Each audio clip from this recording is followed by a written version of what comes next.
Bonjour à tous. Aujourd'hui, je fais un petit bilan de ma saison 2017, car c'était une saison un peu particulière pour moi, dans le sens où j'ai eu beaucoup moins de temps pour pêcher.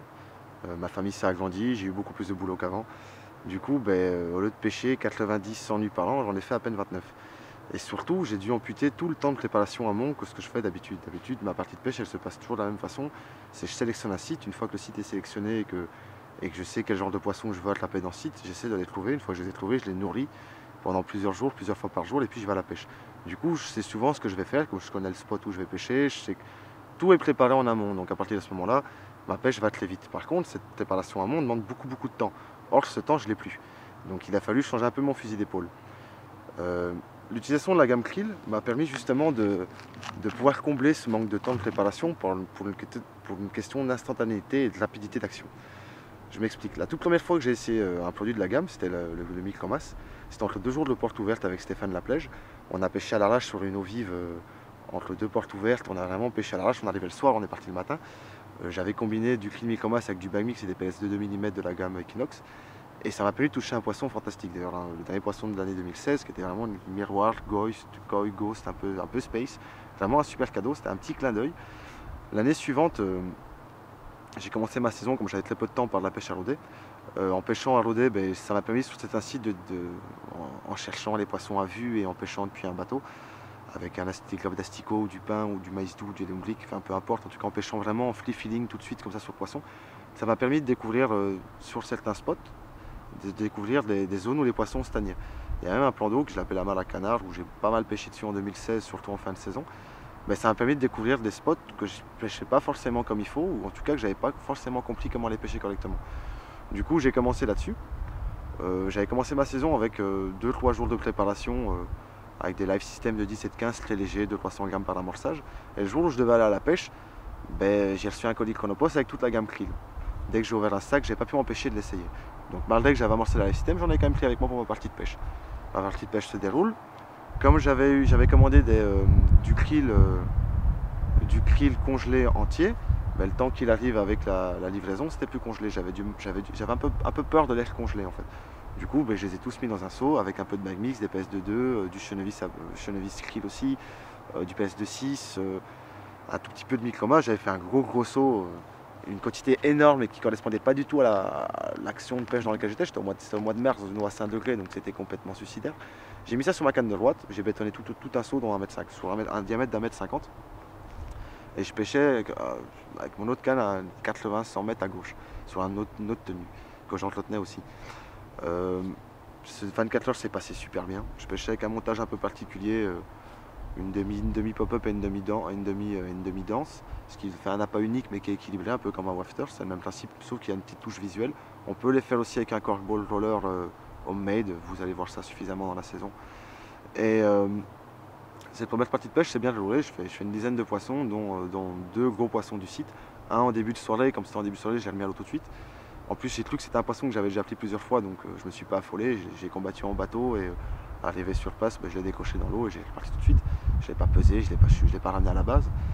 Et au petit matin, je fais un deuxième poisson similaire. Là, je me dis, bon, il est 6 h du match pour le filmer, le photographier et le peser. Et en fait, le deuxième poisson était le poisson que j'avais déjà pris plusieurs fois. Donc le poisson de la veille est un poisson que je ne connaissais pas.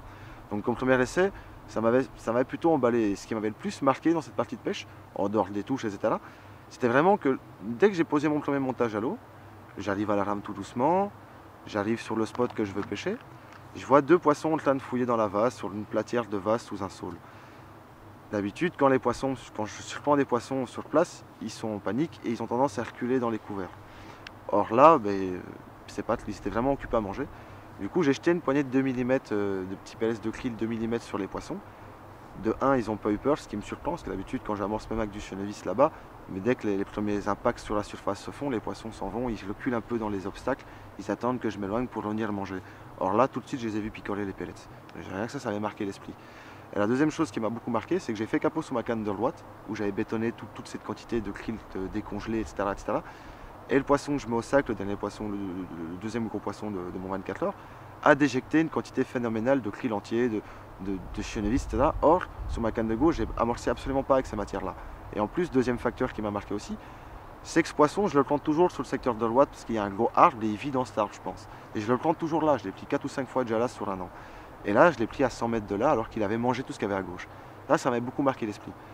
Et d'ailleurs, ça m'a tellement marqué l'esprit qu'après la séance photo et vidéo, je suis parti sur place voir un peu ce qui s'était passé. Et comme c'est un fond très vaseux, très mou, bah, je me suis retrouvé avec un trou de 2 mètres carrés, creusé sur 20 cm, il restait rien, quoi. D'ailleurs, cette tâche, je l'ai pêché pendant les 4 semaines qui ont suivi. La semaine d'après, j'ai réitéré le même système, en augmentant les proportions de krill dans mes amorçages, dans mes sticks, etc. Là, de nouveau, j'ai fait une dizaine de poissons avec un poisson que j'avais pris 7 ans plus tôt. C'était une chouette partie de pêche. Enfin, pour un mois de mars, c'était vraiment assez fait. Enfin, j'ai trouvé que c'était phénoménal comme résultat. Parce que d'habitude, je fais pas autant de touches là-bas en si peu de temps. Je fais un peu des poissons, je commence à le pêcher depuis quelques années, mais depuis 10 ans, j'avais jamais eu des résultats aussi explosifs. La troisième partie de pêche, là, j'ai commencé à pêcher avec les hookbaits, donc des petits dumbbells de 10 sur 14. Ils sont équilibrés, donc ils coulent tout doucement suivant la taille de votre hameçon. Ils sont tout le temps immergés dans le pot, dans du liquide Wolf Krill, qui est un mélange d'huile de krill, d'acide aminé de krill, donc de l'hydrolysa. Et c'est vraiment très complet. C'est très attractif. Ce que j'aime beaucoup dans ce petit hookbait, c'est de 1 sa densité, sa forme originale et sa couleur un peu rose délavée qui contraste fortement sur le fond, mais qui n'est pas non plus trop tape à l'œil, trop fluo, trop flashy. On a un peu ce même principe là aussi avec les autres hookbaits de la gamme, les Belachan et les vers de vase. Les Belachan ont une couleur noire un peu bleutée, qui est aussi très atypique, mais qui contraste avec les fonds, sans non plus être quelque chose de trop flashy, trop tape à l'œil. Avec les poissons qui sont un petit peu pêchés, on a un avantage certain, je trouve. Sans compter que leur forme et leur densité est assez originale. Donc tout ça, pour moi, est un facteur supplémentaire de réussite. La troisième partie de pêche, j'ai éché avec ces hookbaits. Je n'ai plus amorcé à l'avance parce que je n'avais plus de live system et vu comment ça fonctionnait, j'avais hâte de les essayer en essayant la gamme purement. Ce fut un week-end scandaleux. J'ai touché, je crois, 16 ou 17 poissons de mémoire, dont un spécimen du site que j'avais déjà touché l'année passée sur un ALT. Et c'était vraiment de l'action non-stop. J'ai fait plusieurs doublés alors que mes cannes pêchaient à 80 mètres l'une de l'autre. Enfin, ça a été assez sketch, quoi. C'était même surprenant. Ma quatrième partie de pêche sur le site, toujours au mois de mars, la semaine d'après, rebelote sur 24 heures. De nouveau, je fais une dizaine de poissons, dont quelques jolis poissons. La cinquième partie de pêche, il me restait très peu d'appât. Il me restait de quoi faire quelques sacs solubles et de lancer 4-5 poignées, les premières touches, je dirais. En fait, il me restait 400-500 grammes de chaque. Et j'ai fait 8-9 poissons. Et quand j'ai plus pu amorcer, j'ai commencé à faire entrer un peu du blanc. Ma pêche était terminée. Donc, si je fais un peu le bilan, déjà que c'est 5 parties de pêche de 24 heures maximum sur l'hiver, ben sur le même site, l'année avant, moi, tout l'automne, j'ai fait un ALT pendant 3 mois avec des TripX nappés, croûtés, enfin le must que je peux donner à des poissons pour les nourrir. Et j'avais fait un peu plus de 70 touches sur une vingtaine de nuits ainsi que quelques coups d'après-midi. D'ailleurs, c'est même mes coups d'après-midi qui avaient été les plus rentables en pêchant qu'avec une canne, frein fermé, en pêchant vraiment comme quand on est adolescent, 2 piquets à une canne sur nos pieds, le banzai. En faisant les après-midi comme ça, j'ai pu filmer des touches en direct, etc. C'était vraiment très agréable et très plaisant à vivre. Mais toujours est-il que pendant tout cet automne, donc ces 20 nuits, ces 4-5 après-midi, j'avais fait un peu plus de 70 poissons. Or là, en amorçant presque jamais, enfin en amorçant que les 2 premières parties de pêche et très peu, on ne peut pas appeler ça un ALT, et en pratiquant, en cherchant les poissons, en leur pêchant tout de suite dessus, avec juste cette gamme krill, j'ai fait plus de 50 touches. Quand je fais le prorata, la comparaison entre les deux, automne, meilleure saison, ALT, meilleure stratégie sur papier, beaucoup plus de moyens mis en œuvre et beaucoup plus de temps disponible pour la pêche, j'ai fait moins de poissons qu'en amorçant pas, qu'en pêchant l'hiver, en pêchant avec cette gamme. Déjà, ça m'a intrigué. Du coup, j'ai voulu essayer ça ailleurs, sur d'autres sites où j'avais déjà un peu plus de recul, parce que ça faisait quelques années que je le pêche, pour pouvoir faire des comparaisons dans le même état d'esprit. Et pareil, j'ai fait d'abord 3 coups du matin en sortant du boulot à 5h jusqu'à 9h, donc je pêchais 2-3 heures. Après, 2 coups du matin comme ça, je fais 2 ou 3 touches. Le lendemain, j'ai oublié ma boîte de pêche chez moi, donc il me reste qu'un badding éché avec un wafter séché de la veille et 3 sacs solubles, enfin 3 sticks. Le wafter, c'est un mix flottant à la base, une fois qu'il est sec, il flotte. Donc j'ai pêché 2h30 avec 3 sticks, donc chaque fois un seul stick comme un amorçage, décollé, enfin mon neige décollait de 20 cm au-dessus de mon amorçage. C'était très loin d'être efficace comme présentation et très loin d'être, enfin c'est pas une bonne présentation du tout, quoi. Et malgré ça, je fais de nouveau 3 touches, dont un poisson qui est une des plus belles carpes que j'ai jamais vues de ma vie. C'est une carpe que j'avais pris 5-6 ans plus tôt.